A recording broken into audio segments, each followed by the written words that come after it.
फारूक अभी साहब, कौन है वो चार रहनुमा, किससे वो मिले हैं? DGISPR तो कह चुके डील वील सारी बातें गलत हैं, ये बातें तो करनी नहीं चाहिए, जो बोले उससे सबूत मांगने चाहिए।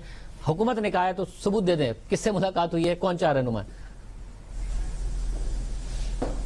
नहीं, देखिए बात यह है कि हमने ये तो नहीं कहा कि किसकी कहाँ पर मुलाकात हुई है, लेकिन चार लोग हैं PMLN के। अच्छी बात है, पहले तो खुशाइंद बात है। देखिए इसमें बुरा बनाने वाली क्या बात है? नवाज शरीफ तो नाअहल हैं और वो सजा याफ्ता भी हैं, और बाकी सीनियर तरीन सजा याफ्ता है पाकिस्तान के अंदर। 3 बार के वज़ीर आज़म थे और करप्शन के ऊपर उनको सजा हुई, मुल्क से बाहर हैं, अब अदालतों ने एब्सकॉन्डर करार दिया हुआ है।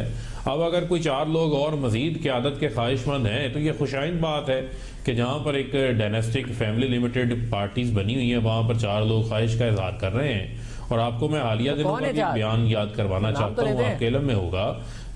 जी मैं आपको बताता हूँ। देखिए आप दो के नाम तो आपने खुद ही बता दिए पकड़ के, बाद बाकी जो दो हैं उनके अली नवाज अमान साहब ने बताया। आप उन दोनों को कंफर्म कर रहे हैं क्या? क्योंकि राना सना साहब डिनाई कर रहे हैं। नहीं, वो देखें, आपने तो अपने शो के अंदर उनका जिक्र कर दिया। मेरे पास उन चार नामों की तफसीलात मेरे पास तो नहीं है, लेकिन मैं आपको वो नाम भी सामने आ जाएंगे। लेकिन एक खलबली जरूर मची है जबकि चार नामों का जिक्र शुरू हुआ, क्योंकि हालिया दिनों में आपको याद होगा कि शायद खाकान अब्बासी ने कैटेगोरिकली कहा कि शहबाज शरीफ जो हैं वो उनके वजीर आजम के उम्मीदवार हैं, जिसके ऊपर मरियम सफदर ने आके साथ ही डिनाई कर दिया। यानी पार्टी के सदर को वजीर आजम के बजाय पार्टी की नायब सदर आके डिनाई कर देती हैं। तो इशू तो है PMLN के अंदर जो है वो क़यादत की लीडरशिप का आपस में मगर ये जो आपने बात कही, अब ये PMLN का काम है, देखना चाहिए तो कि चार कौन से ऐसे लोग हैं जो सीवियां तैयार करके बैठे हुए हैं। मगर अली नवाज अमान साहब जब कहते हैं कि वो शाहिद खान अब्बासी साहब एक हैं, तो शाहिद खान अब्बासी साहब बंद कमरे में जाके बकौल आपकी जमात के और उस बंद कमरे की गुफ्तगू हुकूमत को पता है, ये कहते हैं कि मैं वजीर आजम होना चाहिए हूं, मगर कमरे से निकल के वो कहते हैं कि शहबाज शरीफ साहब को वजीर आजम होना चाहिए। ये किस किस्म की पॉलिटिक्स है जो वो खेल रहे हैं, और आप नाम भी नहीं बता रहे? चले शाहजेब, ये तो बात तो मान लेना। PMLN तो ये बात मानने को भी तैयार नहीं है ना। इनके अंदर तो ये इस पे भी क्लियर डिवाइड है कि शहबाज शरीफ होंगे या नहीं होंगे। वो कहते हैं जी फैसला जो है वो नवाज शरीफ करेंगे। साबका वजीर आजम शाहिद खाकान अब्बासी कमरे में कुछ गुफ्तगू करते हैं, बाहर आके कहते हैं जी कि शहबाज शरीफ वजीर आजम होंगे। PMLN तो उसको भी तस्लीम करने को तैयार नहीं है। आप फवाद चौधरी साहब के बड़ा करीब है, जो है वो मौजूद है। एक वजारत आप लोग शेयर करते हैं, आप उनके करीब भी हैं।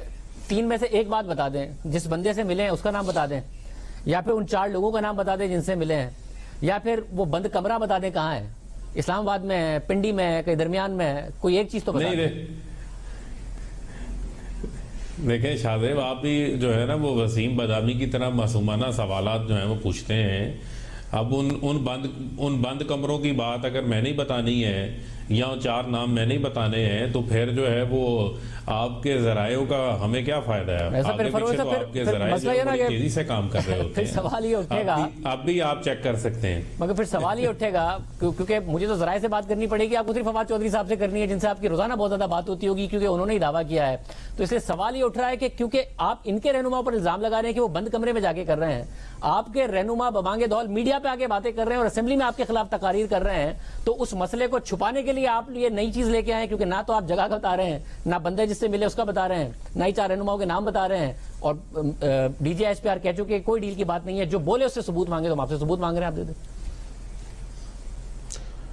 नहीं देखें, बुनियादी तौर के ऊपर तो मैं आपको ये कहूँगा कि आए रोज़ हमें बात एक सुनाई जाती है जी 22 लोग राब्ते में हैं, जी 30 लोग राब्ते में, 40 लोग राब्ते में हैं। 3.5 साल हो गए हैं, हमने अपनी सारी कानून साजियाँ भी करवाई हैं असेंबली के अंदर, ना अदम एतमाद आई, ना इस्तीफे आए, 7-7 बार ये लॉन्ग मार्च की कहानियाँ सुना चुके, आर और पार वाले बुरी तरह से खवार हुए। ये तमाम चीज़ें तो हमने देखी हैं ना। अब बुनियादी तौर के ऊपर अगर इनके यहाँ कोई डेंट पड़ा है, इनके यहाँ कोई लोग जो है वो क़यादत के ख्वाहिशमंद हैं, तो उसके ऊपर भी फिर बात होगी, और जिस तरह बाकी मामला के ऊपर बात होती है इसके ऊपर भी बात होगी। बाकी अगर कोई आकर कोई असेंबली में बात करता है, कोई खुलेआम बात करता है, तो बात पॉलिटिकल पार्टीज में लोग करते होते हैं, लेकिन यहाँ पे फ़र्क है। यहाँ पर जो है वो क़यादत के ऊपर बात हो रही है, लीडरशिप लेने के ऊपर बात हो रही है, सीवियां तैयार हुई हैं। चूंकि नवाज शरीफ नाअहल हैं, वहाँ एक खला मौजूद है, तो बहुत सारे लोगों के दिल में लड्डू फूट रहे हैं, और अब अगर फूट रहे हैं तो वो लोग क्यों परेशान हैं जो सामने नहीं आ सकते? अच्छी बात है अगर कुछ 4 लोग हौसला कर रहे हैं, आगे आ रहे हैं।